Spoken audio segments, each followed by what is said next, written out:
Hello students and welcome to Ambition Study Centres online classes. तो students हम लोग अभी पढ़ने जा रहे हैं हमारे स्टैटिस्टिक्स इस लेसन के सेकेंड हाफ के तरफ हम लोग पढ़ रहे हैं, जहां पर हम लोगों को डाटा प्रेजेंटेशन को पिक्टोरियल फॉर्म में करना है, पिक्टोरियल रिप्रेजेंटेशन के तरफ। अभी तक अपन स्टैटिस्टिक्स में क्या करता है, डाटा रिप्रेजेंट करते आए हैं। क्या करते आए हैं? डाटा को प्रेजेंट करते आए हैं। प्रेजेंट कौन से फॉर्म में किया है? टेबल फॉर्म में। टेबल फॉर्म में कैसा रहता है? ग्रुप्ड डाटा रहता है या अनग्रुप्ड डाटा होता है ना, टेबल में कन्वर्ट करते हैं। ठीक है, फिर हम लोगों ने पिक्टोरियल रिप्रेजेंटेशन भी पढ़ा है पिक्चर फॉर्म में। अब वो पिक्चर फॉर्म में कैसा होता है? बार डायग्राम फॉर्म में होता है और पाई डायग्राम फॉर्म में होता है। बार डायग्राम फॉर्म में और पाई डायग्राम फॉर्म में। पाई डायग्राम फॉर्म अपन 10th स्टैंडर्ड में पढ़ेंगे अभी आगे में, लेटर ऑन। बार डायग्राम में अपन ने सिंपल बार ग्राफ भी पढ़ चुके हैं, जॉइंट बार ग्राफ भी पढ़ चुके हैं, सब डिवाइडेड बार डायग्राम भी पढ़ चुके हैं 9th में, परसेंटेज बार ग्राफ भी पढ़ चुके हैं। ठीक है, पाई डायग्राम हम लोग इस साल सीखेंगे। उसके बाद में पिक्टोरियल रिप्रेजेंटेशन के बाद में आ जाता है ग्राफिकल रिप्रेजेंटेशन। तो ये जो ग्राफिकल रिप्रेजेंटेशन है उसके भी 3 टाइप है। पहला है लाइन ग्राफ, यानी जो लाइंस ड्रॉ की जाती है वो। ठीक है, पॉइंट्स मार्क करो और लाइन बनेगा तो लाइन ग्राफ बनेगा। लाइन ग्राफ के अलावा होता है हिस्टोग्राम। हिस्टोग्राम भी एक प्रकार का लाइन ग्राफ ही है, लेकिन उसमें जॉइंट पिलर्स आते हैं पूरे। सारे जो पिलर्स होते हैं वो जॉइंटेड पिलर्स होते हैं हिस्टोग्राम। और फ्रीक्वेंसी पॉलीगॉन। तो यहाँ पर 10th स्टैंडर्ड में हम लोगों को पाई डायग्राम दिया हुआ है, हिस्टोग्राम दिया हुआ है और फ्रीक्वेंसी पॉलीगॉन दिया हुआ है। ये तीनों चीजें अगर हम लोग इस साल सीख लिए यहाँ पर सेकंड पार्ट में, यानी हमारा लेसन खत्म। तो ये हुआ हमको अब सेकंड पार्ट में पढ़ने वाला पार्ट। जो सेकंड पार्ट है स्टैटिस्टिक्स इस लेसन का, यहाँ हम लोग सबसे पहले पढ़ेंगे हिस्टोग्राम, फ्रीक्वेंसी पॉलीगॉन और फिर पाई डायग्राम। आ रहा ध्यान में? ठीक है, तो हम लोग हिस्टोग्राम पढ़ने के तरफ जा रहे हैं। अब हिस्टोग्राम कैसे बनाया जाता है? हिस्टोग्राम भी क्या है? ग्रुप्ड डाटा जो होता है ना, ग्रुप यानी ग्रुप्स दिए रहते हैं, क्लासेस दी रहती है और क्लासेस की फ्रीक्वेंसी दी हुई होती है। क्लासेस दी हुई होती है और क्लासेस की फ्रीक्वेंसीज दी हुई होती है। हम लोग क्या करते हैं ना हिस्टोग्राम में, वही करते हैं, क्लासेस और उसके फ्रीक्वेंसीज की मदद से ग्राफ ड्रॉ करते हैं। एक प्रकार का ग्राफ पेज पर हिस्टोग्राम ड्रॉ करते हैं। काय पर? ग्राफिकल रिप्रेजेंटेशन है। हिस्टोग्राम बोले तो ग्राफिकल रिप्रेजेंटेशन है। देखो कौन से प्रकार का प्रेजेंटेशन? ग्राफिकल में आ रहा है, यानी हिस्टोग्राम ग्राफ पे बनाया जाएगा। यानी आपको हिस्टोग्राम बनाना है या फ्रीक्वेंसी पॉलीगॉन बनाना है, आपके पास में ग्राफ होना चाहिए। आज का लेक्चर आप अटेंड कर रहे हो तो आपके पास में graph book, graph page available, pen pencil होना ही चाहिए। अब हिस्टोग्राम कैसे बनाया जाता है? सबसे पहले तो मैं पहले ही बता चुका हूँ, हिस्टोग्राम जो बनाया जाता है ये ग्रुप्ड फ्रीक्वेंसी डिस्ट्रीब्यूशन का बनाया जाता है। कौन सा? ग्रुप्ड डाटा हम लोगों को दिया रहा, ग्रुपिंग किया हुआ, क्लासेस और फ्रीक्वेंसी बनाया हुआ डाटा दिया है, तो हम हिस्टोग्राम बना सकते हैं। कैसे बनाया जाता है? सबसे पहला पॉइंट ये है, the classes are not, if the classes are not continuous, make them continuous, make them continuous। अगर क्लासेस कंटिन्यूअस नहीं है तो क्लास को कंटिन्यूअस बनाओ। कैसे बनाना है हम लोगों ने देखे, अपर लिमिट में प्लस 0.5 करो, लोअर लिमिट में 0.5 माइनस करो, है ना। फिर क्या करेंगे? क्लासेस को दिखाएंगे हम लोग एक्स एक्सिस पे, प्रॉपर स्केल लेते हुए। स्केलिंग पता है आप लोगों को? शुरुआत करते वक्त मैं स्केलिंग भी समझाऊंगा आप लोगों को, है ना। अपने को क्या करना है? एक्स एक्सिस पे क्या लेना है? एक्स एक्सिस पे लेना है क्लासेस एंड वाई एक्सिस पे लेना है उन क्लासेस की फ्रीक्वेंसीज के हिसाब से। उन वाई एक्सिस पे लेना है फ्रीक्वेंसी, वो भी स्केलिंग के हिसाब से। जो स्केल हमको चाहिए, 10-10 का चाहिए कि 2-2 से बढ़ाना है 1-1 सेंटीमीटर में, कि 5-5 से बढ़ाना है हर 1-1 सेंटीमीटर में, आपको डिसाइड करना है। ठीक है, लेकिन एक्स एक्सिस पे हमेशा हम लोग क्या लेंगे? क्लासेस लेंगे, और वाई एक्सिस पे हम लोग हमेशा क्या लेंगे? फ्रीक्वेंसीज लेंगे। ठीक है, ठीक है। अब अपन ने क्या कर लिए, जैसे अपन ने क्लासेस ले लिए, फ्रीक्वेंसीज ले लिए, हमको करना क्या है? हमें क्या करना है? जहां से क्लासेस शुरू हुई थी उसकी एक पहले की भी क्लास ड्रॉ करना है, उसके एक पहले की भी क्लास ड्रॉ करना है। सिर्फ ध्यान रहे उसका जो हाइट रहेगा वो 0 रहेगा, उसका जो रेक्टेंगल रहेगा एक पहले वाले क्लास का वो 0 रहेगा। यानी हमें क्या करना है? हिस्टोग्राम बनाने के लिए हमको क्या करना पड़ेगा? ये देखो, ये चौथा पॉइंट क्या हो रहा है? Taking each class as base line, draw rectangles of heights corresponding to the frequency. आपने पूरी क्लासेस मार्क कर ली, जैसे कि मैं क्लास लेता हूँ 7 to 9, 9 to 11, 11 to 13, 13 to 15, ऐसे दो दो से क्लासेस बढ़ रही। तो मैं क्या करूँगा, एक्स एक्सिस पे क्लासेस बना लूँगा, 9 to 11, 11 to 13, 13 to 15 ऐसा, यानी 7 to 9, 9 to 11, 11 to 13, 13 to 15 ऐसी क्लासेस बनाऊंगा। अब वो क्लासेस के हिसाब से फ्रीक्वेंसीज को यूज कैसा करने का, वो बोला हर एक क्लास को लेंगे बेस, हर एक क्लास को क्या लेंगे, taking each class as the base line, draw rectangles of height corresponding to the frequencies. यानी आपकी ये क्लास है, मान के चलो ये है 7 to 9 वाली क्लास, 7 to 9, फिर 9 to 11, ठीक है। 7 to 9 वाले क्लास की फ्रीक्वेंसी 20 है, तो एक रेक्टेंगल बनेगा जिसकी हाइट कितनी जाएगी, 20 तक के जाएंगी, समझिए क्या। फिर 9 to 11 वाले क्लास की फ्रीक्वेंसी 10 है, 10 है उसकी फ्रीक्वेंसी, 9 to 11 वाले क्लास की फ्रीक्वेंसी 10 है, तो 9 to 11 वाले क्लास का रेक्टेंगल का हाइट जाएगा 10 तक, ऐसे जुड़े हुए। वही बोल रहा, हर एक क्लास को लेना है बेस लाइन, हर एक क्लास को क्या लेना है, बेस लाइन, ड्रॉ करना है रेक्टेंगल, कितने हाइट का रेक्टेंगल, उस क्लास के लिए जो भी फ्रीक्वेंसी है उतने हाइट का रेक्टेंगल। जैसे 7 to 9 क्लास के लिए 20 फ्रीक्वेंसी थी तो 20 हाइट का, 9 to 11 के लिए 10 फ्रीक्वेंसी थी तो 10 तक का। आराधन में क्लियर हो रहा है, ऐसे अपने को हाइट्स के क्या बनाते जाना है, रेक्टेंगल्स बनाते जाना है, अपने आप आपका क्या तैयार हो जाएगा, हिस्टोग्राम तैयार हो जाएगा। लेकिन कभी कभी क्या होता है, ये जो पांचवा पॉइंट क्या बोला है, हमारी जो कभी कभी क्लासेस होती है वो डायरेक्ट चालू होती है 7 to 9, 9 to 11, 11 to 13 ऐसा बोला, यानी 0 से लेकर 7 तक के कोई क्लासेस ही नहीं है, 0 से लेकर 7 तक के कोई क्लासेस नहीं है, तो वहां पर फ्रीक्वेंसी क्या है, 0, उसके उन वो क्लासेस ही नहीं है, तो उन क्लासेस के लिए फ्रीक्वेंसी क्या आने वाली है, 0। तो हम लोग क्या करते हैं, हमारा बड़ा इंफॉर्मेशन रहता है, कभी कभी हमारा डायरेक्ट जो क्लासेस है वो क्लासेस शुरू होता है हमारी 500 to 600, 600 to 700, 700 to 800 ऐसी शुरू होती, पीछे में कोई फ्रीक्वेंसी, पीछे की क्लासेस ही नहीं रहती, पीछे की क्लासेस की फ्रीक्वेंसी ही 0 होती है। तो ऐसे वक्त पर उतने बड़े ग्राफ को हमारे एक ग्राफ पेज पर बनाने के लिए अपने को रेडी करना है, तो हमें डालना पड़ता है ये मार्क, जिसे हम लोग बोलते हैं क्रिंक मार्क। क्या करना होता है, हमें क्रिंक मार्क डालना होता है। क्या डालना होता है, क्रिंक मार्क। अब वो क्रिंक मार्क किस लिए होता है, वो ये बताने के लिए होता है कि जो क्लास हमारी पहली क्लास है ना, उसके पिछले क्लासेस क्या है, सब हैचनी क्लास वो क्लासेस सब गायब हो गए, उन सारे क्लासेस की जो फ्रीक्वेंसी है वो क्या है, 0 है। क्या बोल रहा हूं मैं, ध्यान से सुनो। जो हम लोगों को ग्राफ दिया हुआ होता है, उस ग्राफ में हमें ये कभी कभी एक्स एक्सिस पे ऐसा मार्क डालना पड़ता है शुरुआत में, किसके बीच में, एक क्रिंक मार्क डालना पड़ता है, किसके बीच में, ओरिजिन और फर्स्ट क्लास के बीच में। ये क्रिंक मार्क कहाँ डालना पड़ता है, ओरिजिन और फर्स्ट क्लास के बीच में। क्यों डालना पड़ता है, क्यों डालना पड़ता है, ये बताने के लिए कि जो पहली जो क्लास है, फर्स्ट जो क्लास है, उसके पहले कोई भी क्लास नहीं है और उसके पहले कोई भी क्लास नहीं है, यानी उसके पहले के क्लासेस होंगी भी अगर, तो भी उनकी फ्रीक्वेंसी क्या है, 0 है। ये बताने के लिए हम लोगों को कभी कभी एक्स एक्सिस पे क्रिंक मार्क डालना होता है, यानी डायरेक्ट हम क्या कर रहे हैं भाई, 0 से डायरेक्ट 7 पे जंप कर रहे हैं, फिर 7 से हमारी क्लास शुरू हो रही, क्योंकि 0 से लेके 7 तक की फ्रीक्वेंसी क्या है, 0। इसलिए हमें क्रिंक मार्क डालना पड़ता कि हम लोग डायरेक्ट शुरू कहाँ से कर रहे हैं, 7 से। क्योंकि अगर बिना फोकट का हम लोग 2-2 का बढ़ाते जाएंगे, यानी 1 2 3 3 2 5, तो वो क्लासेस का कोई काम है क्या अपने को, है ही नहीं, उनकी फ्रीक्वेंसी 0 है।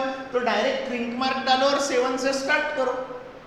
क्लियर हो रहा पूरे तरीके से, आ रहा ध्यान में, है ना।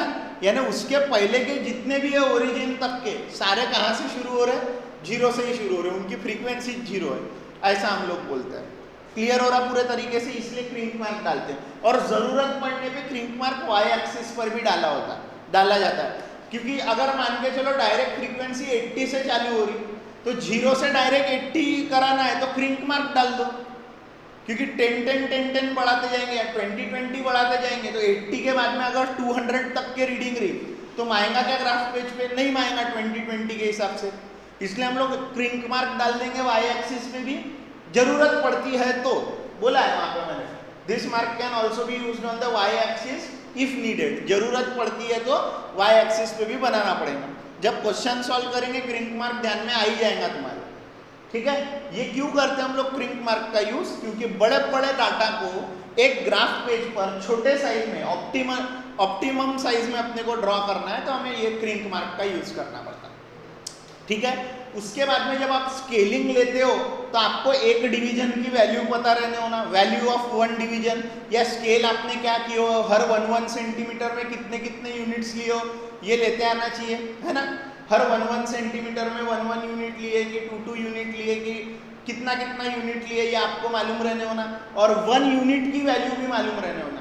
तो इसके बाद में मैं लिख के दूंगा value of 1 unit, value of 1 unit is equals to क्या होता है उसका फॉर्मूला रिवाइज करूंगा, आप लोगों को आता ही है।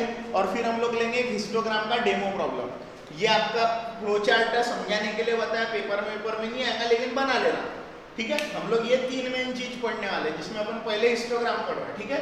हिस्टोग्राम के रूल्स बताया, अब ले रहा हूं इसके बाद में एक डेमो प्रॉब्लम हिस्टोग्राम का, ठीक है।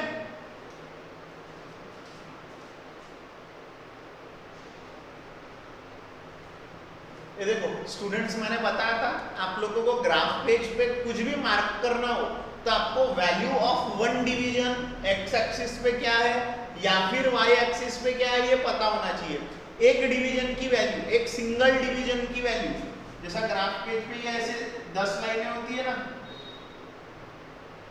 ऐसी 10 लाइनें होती है एक एक बॉक्स में, वो एक छोटे डिवीजन की वैल्यू क्या है ये कैसे निकालोगे? आप डिसाइड करते हो अपने मन से स्केल ऑन एक्स एक्सिस या फिर Y axis.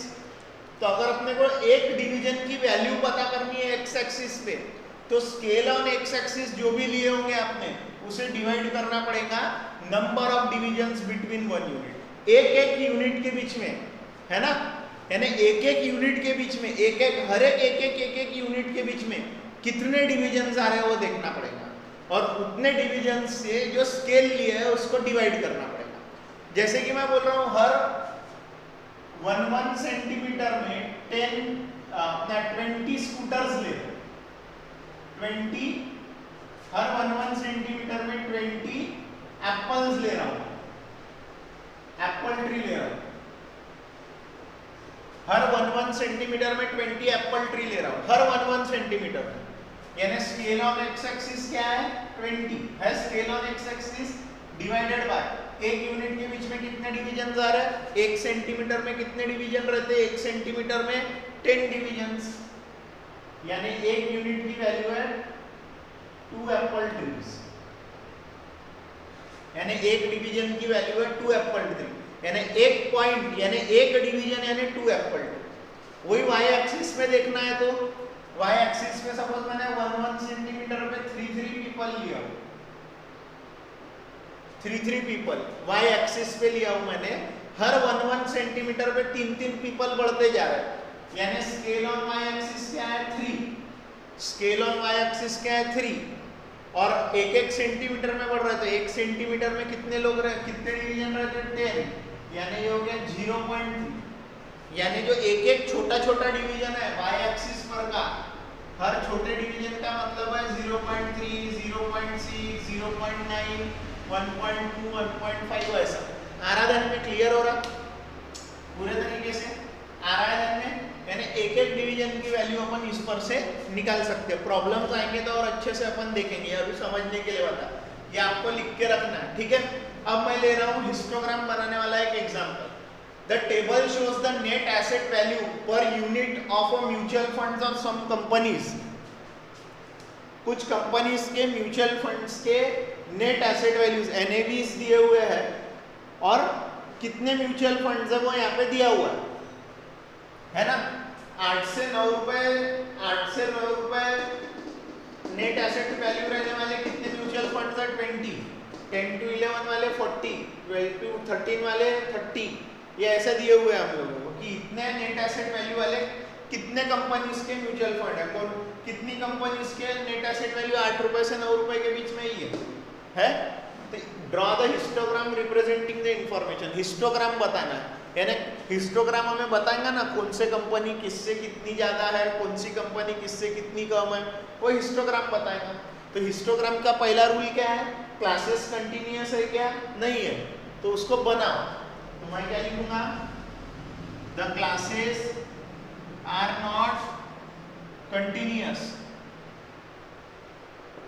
Then make them continuous. तो उन्हें क्या करना है? कंटिन्यूअस बनाना है। कैसे बनाएंगे? देखो एनएवी तो एनएवी ही रहेगा रुपीस में, और ये रहेगा number of mutual funds.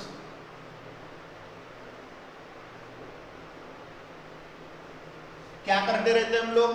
Lower limit में से 0.5 माइनस अपर लिमिट में 0.5 प्लस, लोअर लिमिट में से 0.5 माइनस अपर लिमिट में प्लस, लोअर लिमिट में से 0.5 माइनस अपर लिमिट में 0.5 प्लस, लोअर लिमिट में से 0.5 माइनस अपर लिमिट में प्लस, लोअर लिमिट में से 0.5 माइनस अपर लिमिट में प्लस। ऐसा हम लोगों ने क्या कर दिए? सारे क्लासेस कंटिन्यूअस कर दिए क्लासेस कंटिन्यूअस। फ्रीक्वेंसी उतनी रहेगी 20, 40, 30, 25, 15। आ रहा है ध्यान में? क्लियर हो रहा है पूरे तरीके से? अभी इसकी बॉक्सिंग वगैरह कर देता हूं मैं।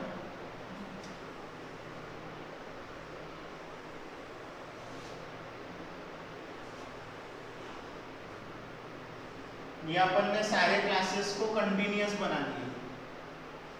अब कंटिन्यूअस बनाने के बाद में एक्स एक्सिस पे ली जाती है क्लासेस और वाई एक्सिस पे लिया जाता है फ्रीक्वेंसीज। स्केलिंग वेलिंग करके फिर रेक्टेंगल बनाने का काम शुरू करना पड़ता है। जब पूरे रेक्टेंगल बन जाते हैं तो हमारा हिस्टोग्राम कंप्लीट हो जाता है। देखो मैं कर रहा हूं इधर में ड्रॉ, हिस्टोग्राम कर रहा हूं मैं ड्रॉ।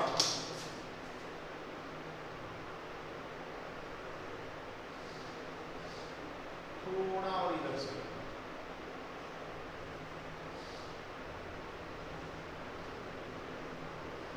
ये मैं जा रहा हूं हिस्टोग्राम के लिए, ठीक है?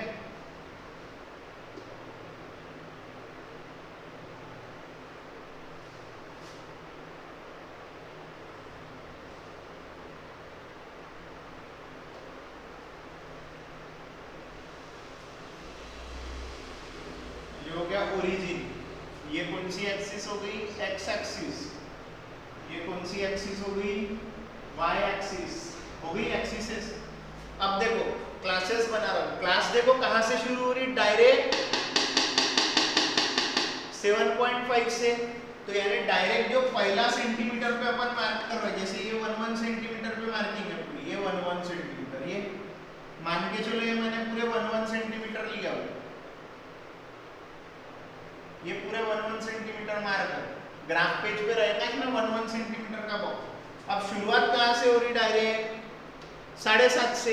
यानी 0 से लेके तो 7.5 तक की फ्रीक्वेंसी क्या है? 0 से लेके तो 7.4 तक की फ्रीक्वेंसी क्या है? 0 है। तो हम लोग क्या डालते हैं फिर? वैसे कि इसमें क्रिंक मार्क डाल देते हैं। तो देखो मैं यहाँ क्रिंक मार्क डालूंगा, ठीक है? देखो मैं क्रिंक मार्क डाल रहा हूँ। पहला छोड़ के भी डाल सकता, पहले के भी बीच में डाल सकता, दूसरे से शुरू करूंगा। देखो मैं क्रिंक मार्क डाल रहा हूँ यहाँ पे।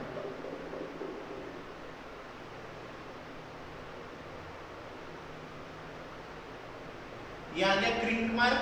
ये 0 से डायरेक्ट फिर चालू हो रहा है 7.5, फिर अगला 9.5, 11.5, 13.5, 13.5 के बाद में 15.5,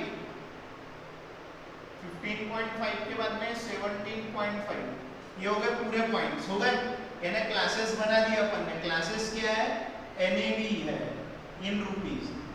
वो मेंशन करना बहुत जरूरी है कि हम लोगों ने एनएवीज बनाए। अब एक्स एक्सिस हो गई, अब बारी है वाई एक्सिस की। फ्रीक्वेंसी, फ्रीक्वेंसी ले रहे हैं, यानी नंबर ऑफ म्यूचुअल फंड्स लेना है इसके।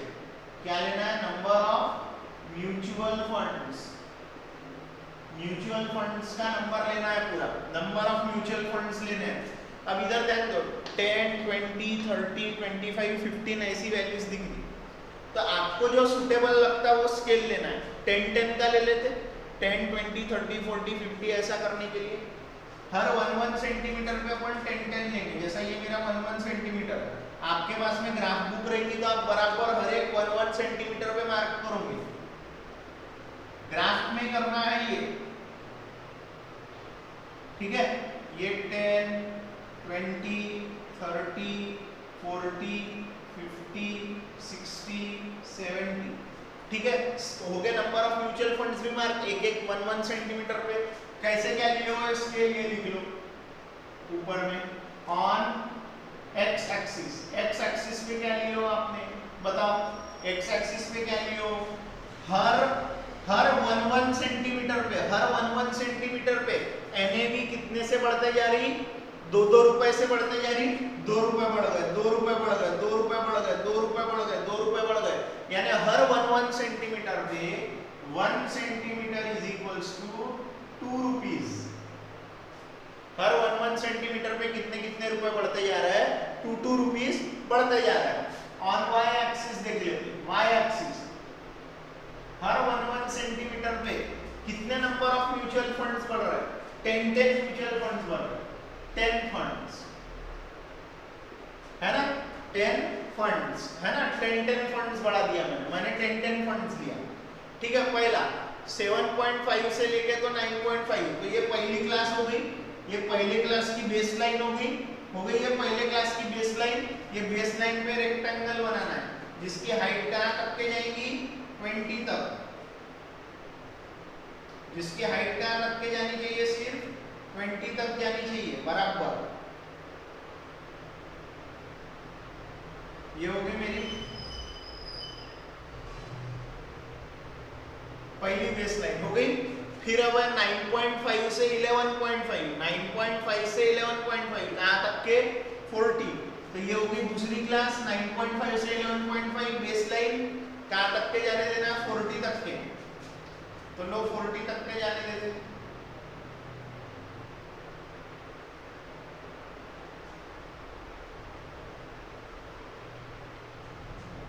तक के जाने देते इसको, ये हो गई 40 तक, हो गया दूसरा। अब बारी है तीसरी क्लास की, तीसरी क्लास ये 11.5 से 13.5 कितना है, 30 है, तो इसकी हाइट जाने देने की 30 तक के।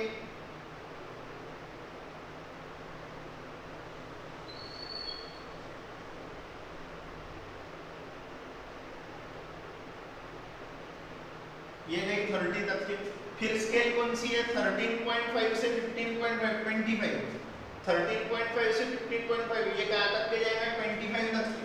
अब तुमको स्केल मालूम रहने होना, ये अपने को कौन से स्तर की स्केल चाहिए, वाई एक्सिस पर की, तो वैल्यू ऑफ वन डिवीजन कैसे मालूम पड़ेगी, वन डिवीजन की वैल्यू क्या लेंगी, स्केल क्या लियो वाई एक्सिस पे, 10 फंड्स, और 1-1 सेंटीमीटर पे लियो 1-1 सेंटीमीटर, तो हर 1 सेंटीमीटर में कितने डिवीजन आते हैं, कितने डिवीजन आते हैं, हर एक सेंटीमीटर में 10 डिवीजन आते हैं, यानी 1, यानी अपने को कहाँ तक के जाना पड़ेगा, 1, 2, 3, 4, 5, ये हो गया 25, ये आएगा 25। आरआरएन में वैल्यू ऑफ वन डिवीजन का फॉर्मूला ये बहुत से बच्चों को मालूम ही होगा पहले से, तो ये आ गया 25, इससे करूंगा मैं इसको मैच, ये हो गया अपना 25 बराबर 25 पे आएगा, ठीक है। उसके बाद में 15 के लिए भी वही रहेगा वाई एक्सिस पे, 1, 2, 3, 4, 5, ये आया 15 का है ये,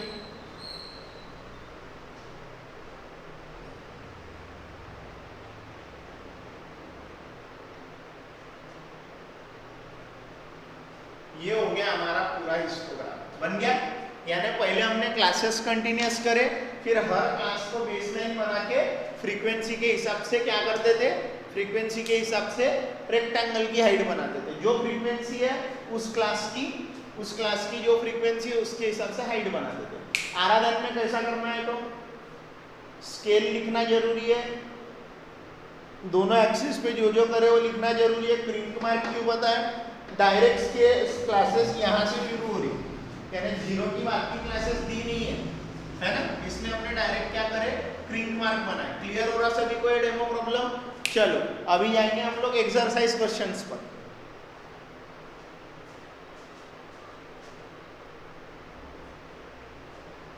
ये रहा स्टूडेंट हमारा प्रैक्टिस सेट 6.4 का पहला सवाल। Draw a histogram of the data. क्या दिया हुआ है? Height of student in centimetre. ये स्टूडेंट्स के हाइट की रेंज है और उस रेंज में कितने कितने स्टूडेंट बैठते हैं वो दिया है, उसका हिस्टोग्राम बनाना है। यानी 135 से 140 सेंटीमीटर की हाइट के 4 स्टूडेंट है, 150 से 155 सेंटीमीटर के हाइट के 8 स्टूडेंट्स है। देखो क्लासेस कंटिन्यूअस है, यस क्लासेस कंटिन्यूअस है, कुछ नहीं करना है, डायरेक्ट हिस्टोग्राम बनाना है। मालूम ही है अभी आपको हिस्टोग्राम कैसा बनाने का। पहले क्या होगा, X axis Y axis draw होंगी। जैसे हमारी X axis Y axis draw हो जाती है,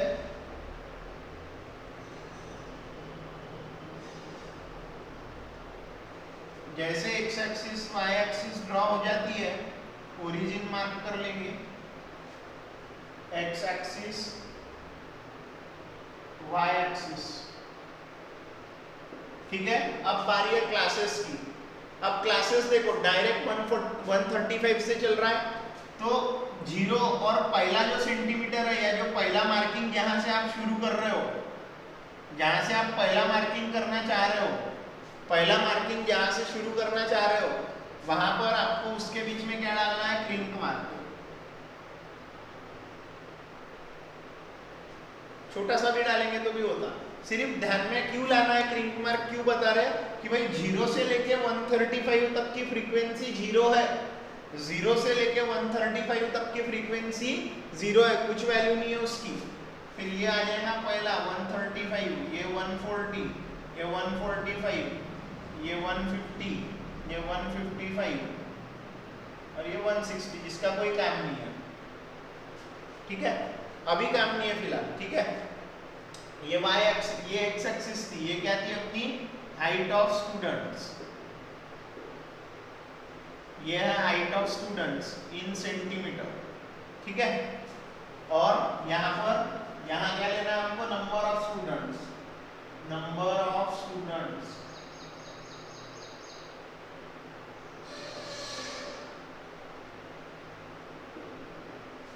ठीक है। अब स्टूडेंट के नंबर देखो सब 4 के टेबल में आने वाले नंबर है 4 के टेबल में आने वाले, हर 1 सेंटीमीटर पे 4 से बढ़ा देते, फिर हर 1 सेंटीमीटर पे 4 से बढ़ा देते, यानी 1 सेंटीमीटर यानी 4, 1 सेंटीमीटर यानी 4, 1 सेंटीमीटर यानी 4, 1 सेंटीमीटर यानी 4, 1 सेंटीमीटर यानी 4। जरूरत नहीं है, 16 तक की जरूरत है। पहली क्लास कौन सी है, 135 टू 140, ये रेंज होगी वो क्लास की। अब रेक्टेंगल की हाइट कितनी है उसके, 4,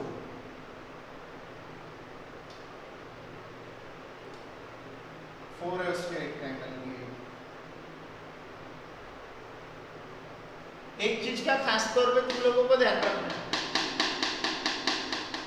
एक चीज का खास तौर पर ध्यान रखना है, स्केल लिख लो तुम लोग पहले। On x axis, x axis पे आपने 1 सेंटीमीटर पे क्या लियो, हर एक 1 सेंटीमीटर पे 5 सेंटीमीटर लियो, कितना सेंटीमीटर लियो, 5 सेंटीमीटर लियो, हाँ। और on Y axis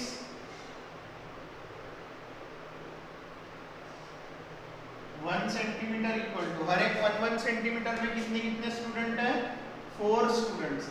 her 1 centimetre पे कितने स्टूडेंट आ रहे हैं, 4 स्टूडेंट आ रहे हैं, ठीक है।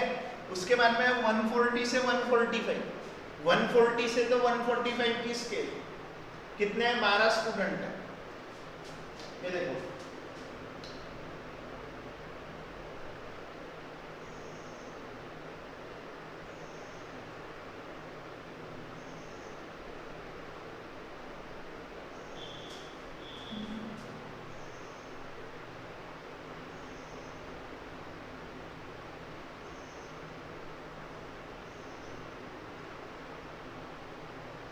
हो गया, ये हो गया अपना 12 लोगों का हो गया। फिर 145 से 150 16 लोगों का,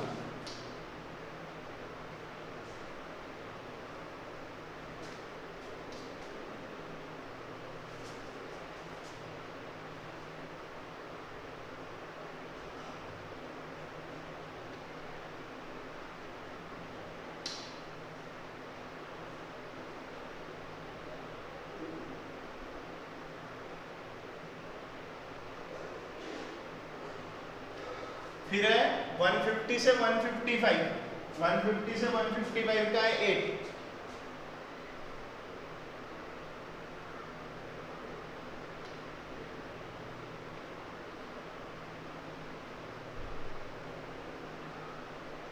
हो गए पूरे क्लासेस ड्रॉ, हो गए ये सारे क्लासेस ड्रॉ, कुछ छूटा नहीं। So this is your histogram, ये हो गया आपका हिस्टोग्राम। क्लियर हो रहा? इस वे में आपको हिस्टोग्राम करना है, स्केल ड्रॉ करना जरूरी है, एक्स एक्सिस वाई एक्सिस पे क्या है लिखा वो बराबर करके दिखाना वो बहुत जरूरी है। आराधन में आप लोग करो इसका स्क्रीनशॉट, फिर मैं करवाता हूँ दूसरा problem.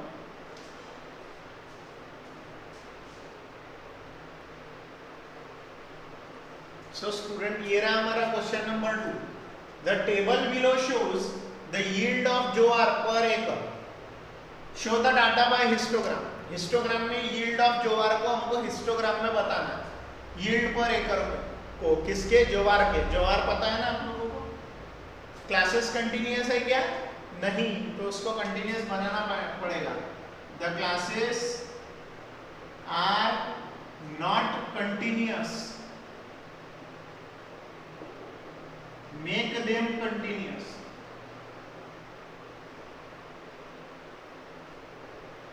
Make them continuous.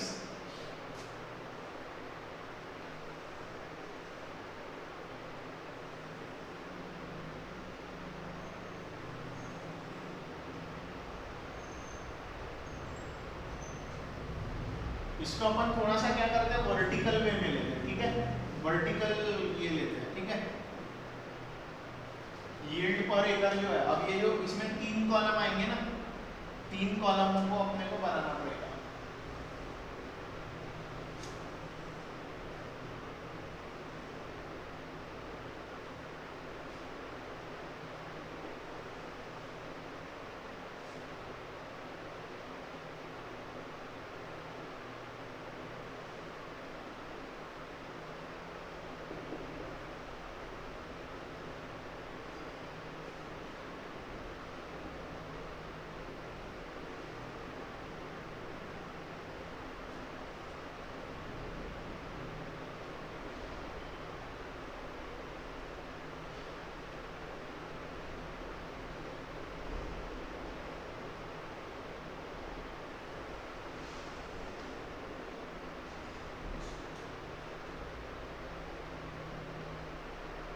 Classes continuous करना है, मैं फ्रीक्वेंसी लिख लेता हूँ 50, 50 के बाद में रहेगा हमारा ये 55, 55 के बाद रहेगा ये हमारा 40, 40 के बाद में रहेगा ये हमारा 20। आराधन में फ्रीक्वेंसी है, कंटिन्यूअस करना है तो कैसा करते हैं, 0.5 minus 0.5 plus, 0.5 minus 0.5 plus 0.5 minus यानी 5.5 और ये 0.5 plus, 0.5 minus 0.5 plus, 0.5 minus 0.5 plus. हो गई क्लासेस कंटिन्यूअस। अब क्लासेस कंटिन्यूअस होगी तो इन क्लास को एक्स और वाई एक्सिस पे ड्रॉ करो। बड़ा ही आसान है ड्रॉ करना। वाई एक्सिस बना लिए,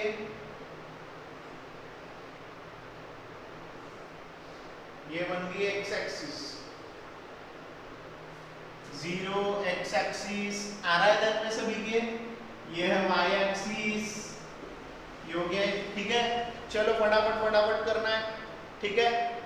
आ गया ध्यान में? चलो इसके बाद में देखो कैसे करना है। इसके बाद में हम लोग क्या करेंगे, 1.5 से शुरू हो रही, 1.5 फिर 3.5, 5.5, 7.5, 9.5, 11.5, यानी 1.5, 3.5, 5.5, 7.5, 9.5, 11.5 हो गया। अब डायरेक्ट 0 से 1.5 से चालू हो रहा, देखो ना यहाँ 2 का गैप है, यहाँ 2 का गैप है, यहाँ 2 का गैप है क्या? 0 से लेके 1.5 के बीच में 2 यूनिट्स का गैप है क्या? नहीं, यानी क्या हो रहा है, डायरेक्ट जंप हो रहा है यहाँ पे। और जब भी डायरेक्ट जंप होता है, डायरेक्ट जंप होता है तो हम लोग डालते हैं क्रिंक मार्क। देखो ना 0 to 1.5 पे आ रहा डायरेक्ट। देखो अगर दो दो का फर्क रहता 2 का 0 से लेके, तो हम लोग क्रिंक मार्क नहीं डालते थे, लेकिन यहाँ दो का फर्क नहीं है, यहाँ 1.5 का ही फर्क है, 1.5 का ही फर्क है। ठीक है, तो ये हो गया हमारे लिए क्या, यील्ड पर एकड़, ये यील्ड पर एकड़ हो गया। ठीक है, अब इसमें क्या बनाना है हमें, नंबर ऑफ फार्मर्स।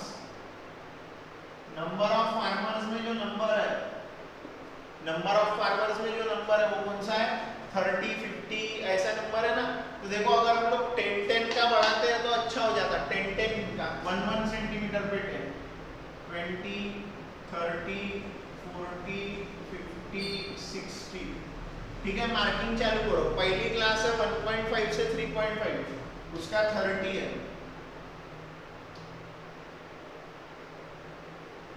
ठीक है, उसके बाद में 3.5 से 5.5, उसका 50 है।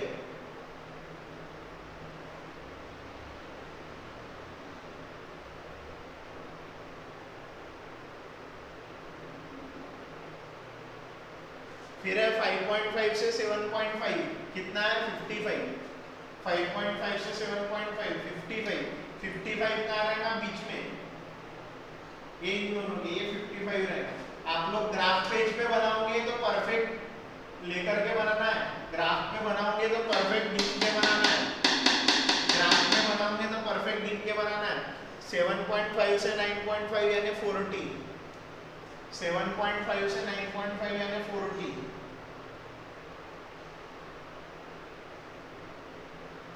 7.5 से 9.5 यानी 40, 9.5 से 11.5 यानी 20, 9.5 से 11.5 यानी 20।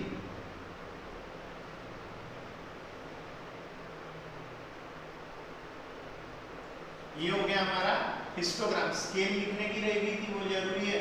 On x axis, on x axis क्या है, 1 सेंटीमीटर पे आपने कितना कितना यूनिट लियो, 2 क्विंटल लियो, है ना, 2 क्विंटल लियो ना, नहीं एकड़ है, 2 एकड़ नहीं, यील्ड पर है ना, तो वो क्विंटल में है ना, क्विंटल में है, 2 quintals. On Y axis number of farmers, 1 centimetre पे 10 फार्मर्स है। आराधन में आपकी स्केल परफेक्ट रहने हो ना, स्केल परफेक्ट रहेंगी तो ही आप कर सकते हो। स्केलिंग ही आपका इंपॉर्टेंट है इसमें। देखो मैं किस हिसाब से किया हूँ, स्केलिंग पर ही है सब कुछ, इस पर से मैंने ये तैयार किया तो स्केलिंग पर है सब कुछ। ठीक है, अब मैं देता हूँ थर्ड क्वेश्चन आपको होमवर्क। थर्ड क्वेश्चन पहले से ही कंटिन्यूअस क्लास है, डायरेक्ट ड्रॉ करने का काम है, मैं करवाता हूँ 4।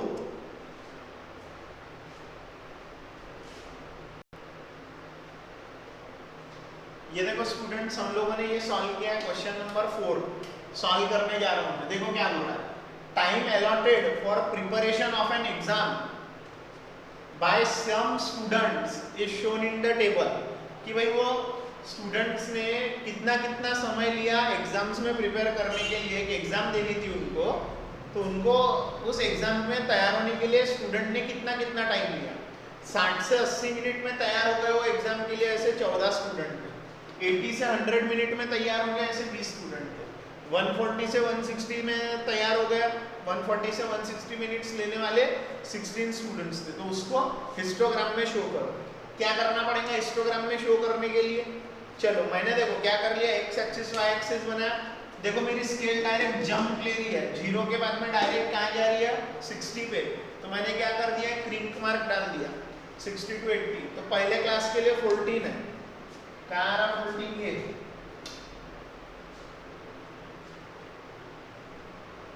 दो का लिया तो मेरे को मिल गया बराबर, दो इसका लिया तो 2 का जो वाई एक्सिस पे लिया मैंने, ये क्या है टाइम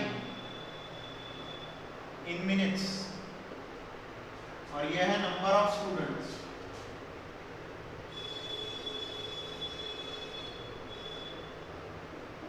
ठीक है, नंबर ऑफ स्टूडेंट का स्केल है 1 सेंटीमीटर पे 2 स्टूडेंट, और नंबर ऑफ टाइम का जो है वो है 20 मिनट्स का।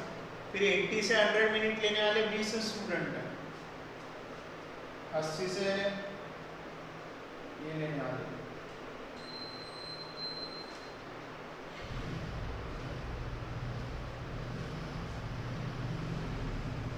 फिर 100 से 120 लेने वाले 24 स्टूडेंट।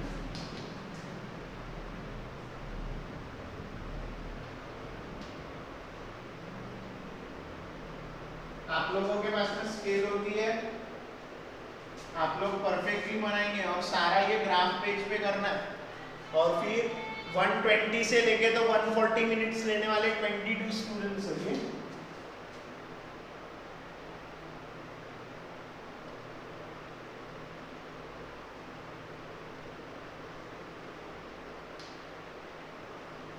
ठीक है, फिर 140 से 160 लेने वाले, 140 से 160 लेने वाले 16 है।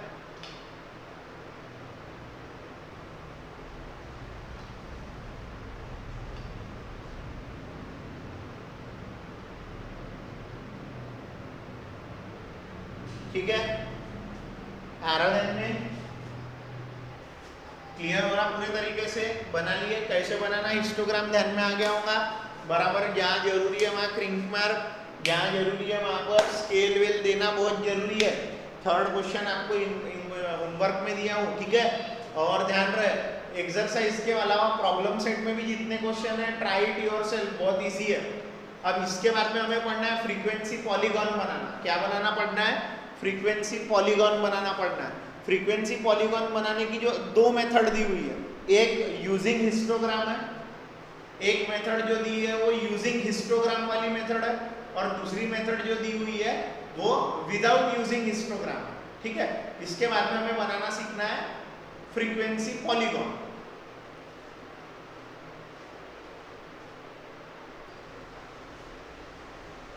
सो स्टूडेंट हम लोग रुकेंगे यहीं पर। अब यहाँ से जो आगे जो हम लोगों को दिया है फ्रीक्वेंसी पॉलीगॉन, ये हम लोग पढ़ेंगे नेक्स्ट लेक्चर में। तब तक के लिए आप अच्छे से इन सारी चीज़ों को पढ़ के रखो। होप आप लोगों ने मीन, मोड, मीडियन अच्छे से प्रिपेयर करके रख लिए होंगे और अच्छे से प्रैक्टिस करके रख लिए होंगे। सॉल्व्ड क्वेश्चन भी कर डालो बिना देख के। मेथड आपको समझ गई तो सॉल्व्ड क्वेश्चन को भी एक प्रैक्टिस क्वेश्चन के तरीके से देखो, अटेम्प्ट कर डालो, छोड़ो मत बिल्कुल भी, क्योंकि यही मौका है। जो अच्छे से अभी के अभी पूरे सिलेबस को 4-5 बार देखना है, तो जब पढ़ा रहा है तब प्रैक्टिस करना बहुत जरूरी हो गया है। जो प्रैक्टिस नहीं करेगा उसको उल्टा ही बैठेगा, वो उसके ऊपर में गड़बड़ हो जाएंगी, क्योंकि बाद में रिवीजन करने उतना समय नहीं मिलता और कम समय में अच्छी रिवीजन करना है। तो जब पढ़ा है तब अच्छी प्रैक्टिस होना, और उसके हर 15-20 दिन में 2-3 बार और प्रैक्टिस होना। तो फिर जब 4-5 महीने बाद भी अपन उसको बार बार कभी देखते हैं तो वो ताज़ा हो जाता, बहुत जल्दी क्लियर होता दिमाग में। सो मेक श्योर कि तुम लोगों की प्रैक्टिस जोरदार रहे। प्रैक्टिस तुमको कड़क करनी है, कुछ भी हो जाए प्रैक्टिस पे जोर रखो, बिना रुके बिना थके तुम्हारी प्रैक्टिस होना। और ये जो आज पढ़ा के मिला हिस्टोग्राम की भी अच्छी प्रैक्टिस करो। 2 मार्क 3 मार्क वाले क्वेश्चन है। मीडियन, मोड अच्छे से करो, मीन निकालने की तीनों मेथड अच्छे से बनाओ। स्टैटिस्टिक्स पर कुल मिला के कितने मार्क्स है, 12 मार्क्स है। 12 marks there are on statistics, यानी बड़ा लेसन है। सिर्फ पार्ट 1 में 3 ऐसे लेसन है जिसपे 12 मार्क है। लीनियर इक्वेशन पे 12 मार्क है, क्वाड्रेटिक इक्वेशन पे 12 मार्क है, और स्टैटिस्टिक्स पे 12 मार्क है। बाकी जो क्वेश्चंस है उस पे 8-8 मार्क है। यानी विथ ऑप्शन पकड़ के बोल रहा हूँ मैं, विथ ऑप्शन बोल रहा है। यानी अगर आप 12-12-12 और 8-8-8 करोगे तो 60 आता, समझिए ना। तो ऐसे नहीं बोल रहा मैं विथ ऑप्शन बता रहा। यानी पूरे क्वेश्चन पेपर जो 60 मार्क का रहता, जिसमें से अपन 40 ले सकते हैं, 40 मार्क्स हम एक्वायर कर सकते हैं, उसमें ये जो है 12 मार्क पे तुमको स्टैटिस्टिक्स के क्वेश्चन दिखेंगे ही। तो बहुत इंपॉर्टेंट और बहुत अच्छा चैप्टर है, करके रख लो, 12 मार्क बना के रखो दिमाग में अपने, समझ गए। चलो, तो आप लोगों को बस इतना ध्यान रखना है, सारा अच्छे से करके रखो, स्टैटिस्टिक्स बना डालो। चलो बाय बाय।